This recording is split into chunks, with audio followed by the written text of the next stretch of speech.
You know, He looks like he's dead. go ahead and hold each other's hands like you love each other. Let's do this thing.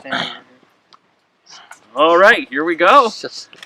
Dearly beloved, we are gathered here to witness the union of this man, Scott Stratton, and this woman, Jessica Bundy, who is clearly out of his league. Today is a special day, and it's a special moment for the two of you. In this moment, your life is about to change forever. Not just for you, but also for little Rowan and also Brody. Always remember this day, when you were joined together and became a family, right here on this very spot. Now, before we get to the I do's, this is the time where I talk about love and stuff, the most of which the two of you are completely going to forget. But I came all the way out here, I got dressed up for this, so this is what I'm going to do. The story of Scott and Jessie begins in the most romantic place in all the world, the St. George City 911 dispatch room. Every day, Jessie would take phone calls from random weirdos who apparently don't understand what constitutes an emergency. Racist old ladies who would call just because they saw someone they didn't know. Teenagers would call 911 to say that McDonald's was out of ketchup. In other words, lots and lots of idiots.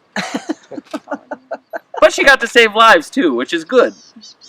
Every day pretty much felt like the last one. People chopping off their fingers, people lighting bottle rockets up their noses. Nothing really changed. That was until one day, when she looked up from her keyboard to see the most handsome man she had ever laid eyes on. And there, just a few feet away from that guy, was Scott. Jessie saw him and thought, oh, I already don't like this guy. Yeah, she thought Scott was just a pampered little dummy who she'd have to wind up babysitting.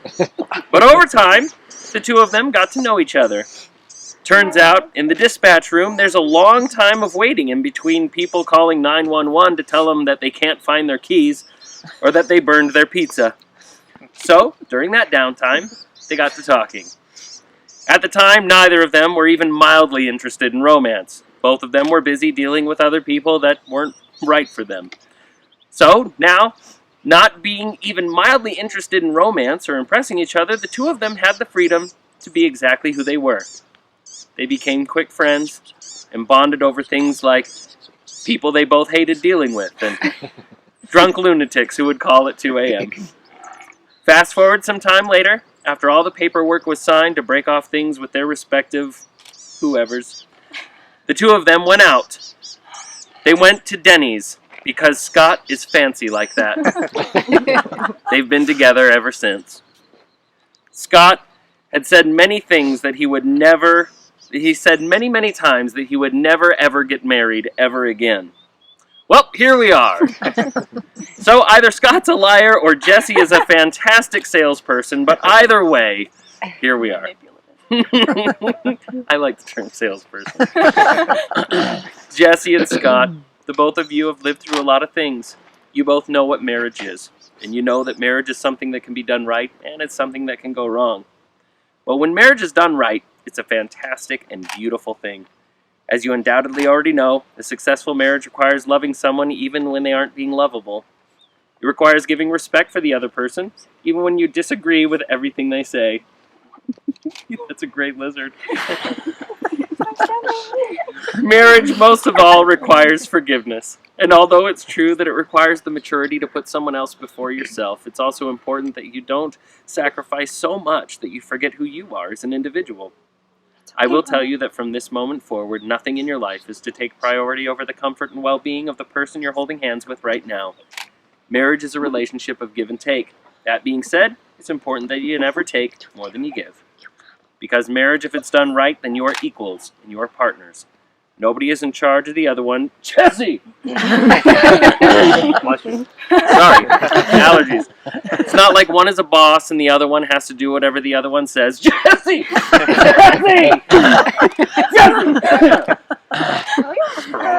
It's awful out here. It's really crazy. No, you are both equal providers of love and support. I wish I could tell you that getting married will protect you from bad days, but it won't. You will have good days, you will have bad days. You'll have times of joy, you'll have times of straight-up tragedy, but the good news is, from this moment on, you won't have to face these things alone. Because today you've made the decision to be there for one another no matter what. You will not always think alike. In fact, you are rarely going to think the same way, but that's what makes each other so darn interesting. For example, Jesse, you've noticed that Scott is always whining about his neck, and he tells you to rub it because he's a little baby. He also tunes you out when you talk to him. And he keeps letting that stupid dog Odin up on the bed and make it smell like a wet bag of poo. It's awful. However, Scott, you have noticed that she has a few quirks of her own. For example, Jessie is a terrible driver. She is genuinely horrified by other cars on the freeway, and she puts your life in danger every time. She apologizes for everything, whether it's her fault or not, and she watches TV shows that are really, really stupid. Like the housewives who yell at each other in public, you know, that dumb stuff, and it drives you nuts. Marriage will not change this. Scott will continue to make you wish someone would run over his dog, and Jessie, she will continue to watch TV shows that are total trash. You will both do things that will drive the other one completely insane, but this is normal and it's okay. For it's been said that marriage is not the union of two perfect people, but rather the joining of two imperfect people who simply refuse to give up on one another. And in the words of St. Paul, John, George, and Ringo, all you need is love. Love. Love is all you need. The two of you finding one another is a beautiful thing, and when you realize you want to spend the rest of your life with someone, you want the rest of your life to start as soon as possible. So, that being said, let's get the two of you married. At this time, we have some locks and a family tree. Can we put the lizard down? Yeah. I know, and we have a lizard. You can pick it up when I'll hold the we're done. lizard. Can we name the He's lizard? part of the family now. He's gonna hold it, and then you can have It's marriage and adoption all in one. Oh, he's warming up. The lizard's got to be in the shot. hold that for mommy. Yeah. You get where you need to be. I will get out of the way. I'm going to go first. You can also Okay. actually. We're gonna get the lizard back in just a minute. Why does he run so fast? Is it warming up because of our hands? It's not warm. So All right. Do we need Oh, I the have an keys? extra one. No, we don't need the keys. We're just gonna lock it. Then it is Scape. I'll be inefficient. beautiful. Just trying to lock it. Push it in there. Okay, Rowan, do you want to put yours on there? Okay, watch how Brody does it. See how Brody does it? I'm gonna put it here. You are gonna put it on. Okay, good job. Can you put it on that hole? Sorry. Oh, good job. You turn it. Want to help lock it? Oh, move your fingers, don't get pinched. Push. Sorry. Do it right. It jumped out of my head. That's okay, she probably forgot about it. Good job. Good we go. work. All right. Okay, you need to set it down over there and good to go.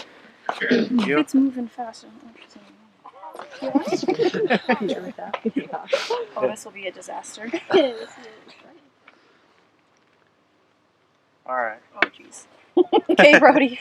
Here. All right, good luck Stand with back that. It's gonna run out of our hands. Here we go. Jessica, do you take Scott to be your lawfully wedded husband?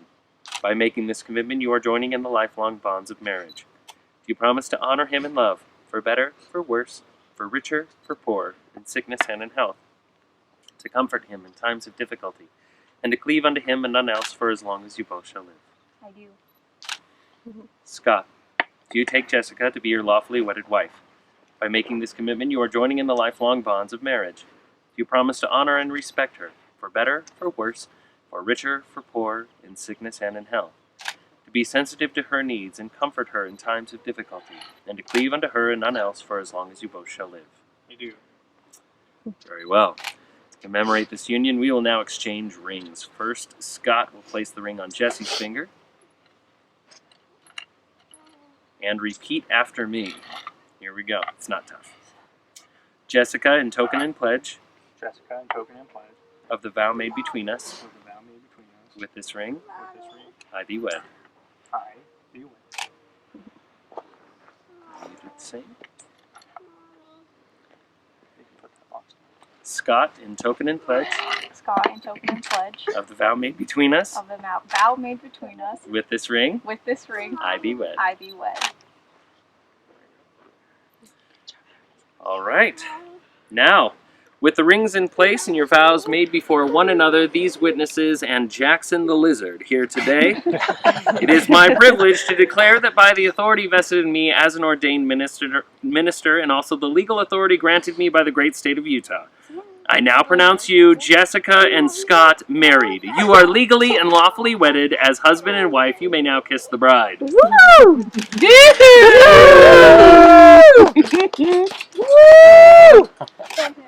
Ladies and gentlemen, it's my pleasure to Roy is present right you in for front the of us. very first time, Mr. and Mrs. Scott and Jessie Stratton. And Jackson the Stratton. I'd love to make it. Yay! We did it! You did so good!